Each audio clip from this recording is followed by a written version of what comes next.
សុស្ដីបងប្អូនទាំងអស់គ្នាសុខសប្បាយជាទេបាទសង្ឃឹមថាបងប្អូនទាំងអស់គ្នាសុខសប្បាយថ្ងៃនេះយើងមកសិក្សាបន្តទៀតនៅមេរៀនរំលឹកទី18ប្រកបនឹងចបន្តអនិងអការអានព្យាង្គប៉ុចបសម្រាប់ពីពអូពុនឹងចប៉ុចញោចញោនឹងចញោចបាច់បសម្រាប់ពីពអាប៉ានឹងចប៉ាច់បន្តមួយប៉ាច់លុចលុនឹងចលុចបាទត្រង់នេះយើងប្រកបថាលុនៅកណ្ណាដោយសារតែលពួកអញ្ចឹងស្រៈអូអត់ចេញអូទេចេញអ៊ូអញ្ចឹងលុលុនឹងចលុចបន្តទៀតគឺព្យានេះយើងអានថាម៉ាច់មកសម្រាប់ពីមអាម៉ានឹងចម៉ាច់បន្តមួយម៉ាច់គៀចកៅអៀគៀនឹងចគៀចពួចប៉ៅអ៊ូពួនឹងចពួចហុចហត្រីស័ព្ទហៅចហោចបន្តមួយហុចអ៊ុចអត្រីស័ព្ទអ៊ូនឹងចអ៊ុចបាទអ៊ុចរោចរអូរោនឹងចរោចប៉ោចបសម្រាប់ពីពអោប៉ោនឹងចប៉ោចអានេះគឺយើងអានថាញាច់ណាញើសម្រាប់ពីញអាញ៉ានឹងចញ៉ាច់បន្តមួយញាច់ឌុចដឧឌុចឌុចត្រង់នេះអានថាចាច់ចអាចានឹងចចាច់បន្តមួយចាច់ជាងនេះអានថាបាច់បអាបានឹងចបាច់បន្តមួយបាច់ទុចតៅឧតុនឹងចទុចឥឡូវគាត់អានព្យាង្គរួចហើយបាទប្រព័ន្ធអានព្យាង្គរួចហើយយើងបន្តទៅទៀតគឺចូលទៅកាន់ការអានពាក្យកាច់សើចបាចសាចរនោចតូចតាចលិចលងចាំបាច់សំពោចសាច់គោរំលេចសំណើចពបាច់ប៉ោចបាទឥឡូវអានព្យាង្គរួចអានពាក្យរួចហើយបងប្អូនទាំងអស់គ្នាប្រកបម្ដងណារៀនប្រកបកុំភ្លេចប្រកបផងកាលណាយើងប្រកបយើងនឹងបានច្បាស់កាលណាទៅកាន់តែច្បាស់ហើយគឺពេលក្រោយទៀតអានដោយមិនចាំបាច់ប្រកបទេបងប្អូនទាំងគ្នាពេលដែលចេះប្រកបហើយគឺថាស្រួលតែម្ដងពាក្យណាដែលអត់ដែលឃើញក៏អាចអានបានដែរប្រសិនបើចេះប្រកបដឹងពីរបៀបប្រកបគេប្រកបពីណាទៅណាមានន័យថាពាក្យនេះចឹងណាកាច់ចឹងគឺប្រកបចេញផ្ដើមពីព្យញ្ជនៈកមែនទេបាទកអាកានឹងចកាចបន្តមួយកាច់មានសិស្សខ្លះក៏អត់ចេះប្រកបដែរបាទបញ្ហាគឺថាតើអត់ចេះប្រកបហើយអានអត់ចេញទេសូម្បីពាក្យនេះដូចជាពាក្យថាសើចចឹងក៏អត់អានបានដែរដោយសារតែអត់ចេះប្រកបសួរតាមតែមើលបើសិនជាបងអូនណាអត់ចេះប្រកបទេអត់ដឹងថាប្រកបពីណាទៅណាទេបាទលោកគ្រូធ្លាប់ជួបណាសិស្សផ្ទាល់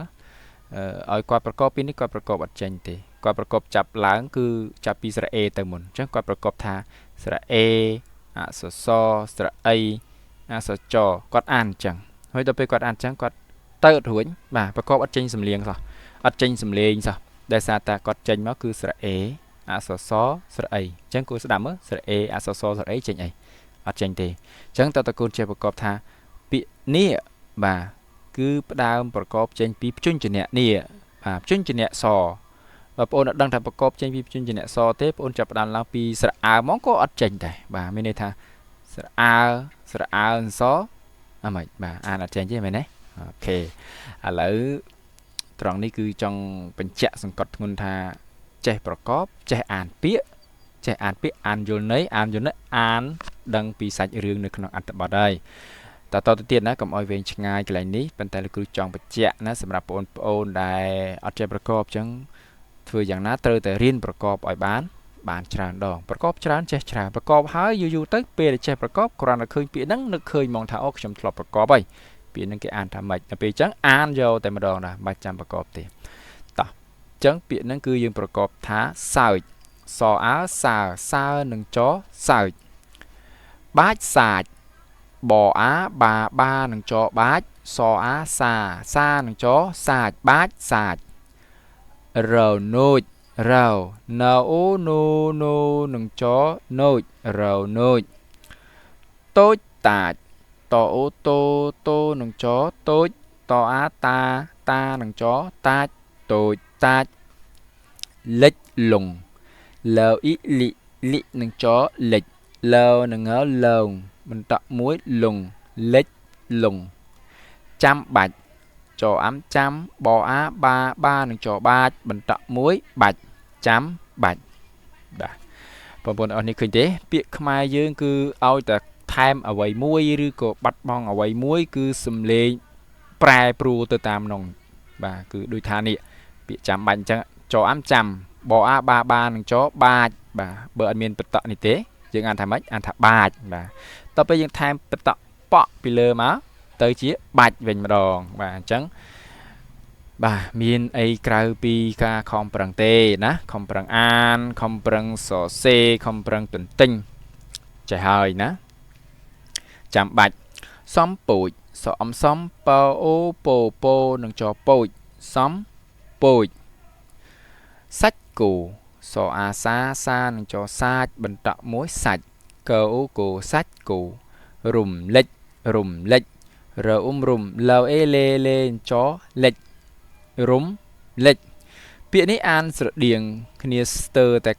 95ទៅ99%ហើយណាបាទគឺលេចនឹងលេចដូចគ្នាប៉ុន្តែខាងលើនេះគេអានថាលអ៊ីលិលិចលេចបាទលេចលងលេចនេះគឺចង់សំដៅទៅលើការលឹបបាត់ណាបើយើងនិយាយពីព្រះអាទិត្យគឺលេចទៅគឺបាត់ហើយលែងឃើញហើយឃើញតែពេលថ្ងៃពេលយប់ឡើងគឺបាត់ទៅគេហៅពាក្យថាលេចហើយហ្នឹងព្រះអាទិត្យលេចដល់ពេលរំលេចនេះវិញម្ដងគឺមានន័យថាឲ្យឃើញវិញម្ដងពាក្យថាលេចនេះគឺរំលេចមានន័យថាឲ្យអណ្ដែតឡើងឲ្យយើងមើលឃើញរំលេចឲ្យឃើញណាបាទអញ្ចឹងលោកគ្រូបញ្យល់តិចប៉ុណ្ណឹងដើម្បីបងប្អូនទាំងអស់គ្នាបានទទួលបានខ្លះហើយយើងនឹងសិក្សាបន្តទៅទៀតគឺតកតងទៅនឹងស្គាល់ពីអត្ថន័យនៃពាក្យនីមួយៗបាទមេរៀនជ្រៅជាងនឹងទៀតថាឥឡូវលោកគ្រូទៅបន្តទៀតជាងពាក្យនេះយើងហៅថាសំណើចសអំសំណអើណើនឹងចណើចសំណើចពបាច់ពប៉ោចបសម្រាប់ពីពបសម្រាប់ពីពអាប៉ាចប៉ាចបន្តមួយបាច់ពបាច់ពប៉ោចណាលោកគ្រូប្រកបប៉ុណ្ណឹងលោកគ្រូបងប្អូនអាចចេះប្រកបហើយណាត្រង់ហ្នឹងណាបាទឥឡូវយើងទៅបន្តទៀតជាមួយនឹង slide បន្ទាប់គឺការអានល្បះបាទតើតើការអានល្បះនេះបងប្អូនទាំងគ្នាចាំរៀនប្រកបខ្លួនឯងបន្ថែមលោកគ្រូអានជាល្បះឲ្យទៅតែម្ដងបើបងប្អូនចង់ប្រកបបងប្អូន stop កន្លែងហ្នឹងទៅបាទចុចឈប់កន្លែងហ្នឹងទៅហើយប្រកបពាក្យនីមួយនេះទៅបាទតាអ៊ុចដងទឹកបឹងខាងលិចកំបាចទឹកដាក់គេដូចពូកៅចៅម៉ាចចេះហួចនឹងសើចតិចអាចអានបានទេបងប្អូនបាទព្យាងមាន3ល្បះនេះបាទ3ល្បះទី1ល្បះទី2ល្បះទី3អញ្ចឹងអាចអានបានហើយណាម្ដងទៀតលោកគ្រូអានឲ្យម្ដងទៀតណាតាអ៊ុចដងទឹកបឹងខាងលិចកំបាចទឹកដាក់គេដូចពូកៅចៅម៉ាចចេះហួចនឹងសើចតិចឥឡូវទៅបន្តទៀតគឺចូលទៅការអានអត្ថបទខ្លីការអានអត្ថបទខ្លីនៅក្នុងអត្ថបទខ្លីនេះវាមានរូបភាពគាត់ណាមើលមានរូបភាពមានអីខ្លះគាត់មើលនេះសត្វអីគេនេះពណ៌ខ្មៅនៅលើដើមឈើនេះហើយសត្វអ្វីគេនេះឈរនឹងរបងនេះបាទហើយពីណាគេនេះបាទឈរនៅរបងដែរឥឡូវយើងអានអត្ថបទយើងគឺមានចំណងជើងថាសំពោចកិច្ចទឹកលិចបាទសំពោចកិច្ចទឹកលិចនេះ1 2អានេះគេហៅសត្វអីហៅសត្វតូចគេណាហើយចុះនេះសត្វអីសត្វសំពោចបាទតោះឥឡូវយើងអានមើលទឹកលិចលងហូរគួចនៅខែដាច់នាចង់រនោចទឹកលិចបាចសាចសំពោចកិច្ចឡើងលើគោកសំពោចចង់បោចរោចរបងពងលួចចំណីសំពោចទុចងក់រងចាំលួចសាច់គោពូប៉ាចដើរហួចរួចទៅចាក់សោរបងតូចលួចសោចំអកសំពោចខូចពីលើចុងឈើបាទនេះសត្វតូចនេះបាទតូចលួចសោចំអកនេះតូចបងប្អូនអរនេះមើលបាទកូនបងប្អូនបាទតូចលួចសោចំអកឲ្យសំពោចនេះបាទសំពោច សម្ពោចនៅក្រោមតូចនៅលើ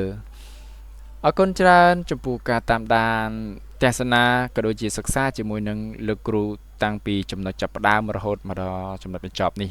អរគុណចំពោះការយកចិត្តទុកដាក់ស្ដាប់និងការថាតាមឬក៏ការសរសេរនៅពេលដែលរៀនចប់អញ្ចឹងមានតែការខិតខំប្រឹងប្រែងទេទើបធ្វើឲ្យបងអូនចេះបានណាបាទគោលក្បាលរបស់មនុស្សយើងគឺពូកែត្រង់ថាទន្ទិញនិងមើលហើយនឹងគិតបាទកាលណាមានប្រមាណចំណុចហ្នឹងគឺគោលក្បាលយើងល្អហើយមិនមែនថាកើតមកភ្លាមគឺចេះតែម្ដងនោះទេអត់ទេតើតែយើងហ្នឹងគឺគេហៅថាវឹកហាត់រៀនសូត្របាទទើបអាចចេះបានជាចុងក្រោយអរគុណទៅដល់ឪពុកម្ដាយអាណាព្យាបាលសិស្សដែលបានបើកវីដេអូនេះឲ្យកូនក៏ដូចជាបងប្អូនដែលបានបើកមើលខ្លួនឯងផ្ទាល់បានសិក្សាជាមួយនឹងលោកគ្រូនៅមេរៀនតាំងពីចំណុចចាប់ផ្ដើមមកដល់ពេលនេះសូមអរគុណជូនពរសុខភាពល្អសំណាងល្អរកទទួលទានមានបានជួបជាមួយនឹងលោកគ្រូនៅមេរៀនបន្តទៀតបាទជម្រាបលា